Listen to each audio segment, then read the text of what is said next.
নমস্কাৰ, মই কৰুণা বালিকা উচ্চ মাধ্যমিক বিদ্যালয়ৰ অষ্টম শ্ৰেণীৰ ছাত্ৰী। আজি মই বিকশিত ভাৰত বিল্ডাথনৰ জৰিয়তে জনসাধাৰণৰ বাবে মোৰ এক মতামত আগবঢ়াবলৈ লৈছোঁ। মোৰ মতামতটি হৈছে নিবনুৱা সমস্যা। ভাৰতৰ উন্নতি পথত নিবনুৱা সমস্যাই বাধা দি আহিছে। নিবনুৱা সমস্যা দূৰ কৰাৰ বাবে চৰকাৰে নতুন নতুন সংস্থাৰ সুবিধাৰ সৃষ্টি কৰিবলৈ চৰকাৰী খণ্ডত বিভিন্ন শিল্প উদ্যোগ সংস্থাপন কৰাৰ লগতে ব্যক্তিগত খণ্ডত শিল্প উদ্যোগবোৰক ঠন ধৰি উঠাত সহায় কৰিব লাগিব। কৃষিৰ উন্নতিৰ যোগেদি গাঁৱলীয়া কৃষকসকলক সংস্থাপন দিবলৈ উপযুক্ত জলসিঞ্চন ব্যৱস্থা, বানপানী প্ৰতিৰোধ আদিৰ দিশলৈ চকু দিব লাগিব। আমাৰ শিক্ষা ব্যৱস্থাত সংস্কাৰ সাধন কৰি কাৰিকৰী শিক্ষাৰ বিভিন্ন প্ৰতিষ্ঠান গঢ়ি তুলিব লাগিব।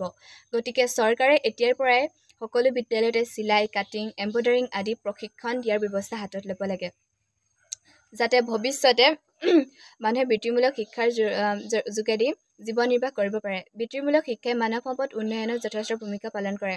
বৃত্তিমূলক শিক্ষাই মানুহক আৰ্থিকভাৱে আত্মনিৰ্ভৰশীল কৰি স্বনিয়োজনত অৰিহণা যোগায় আৰু নিবনুৱা সমস্যা লাঘৱ কৰাত সহায় কৰে। যদি চৰকাৰে এই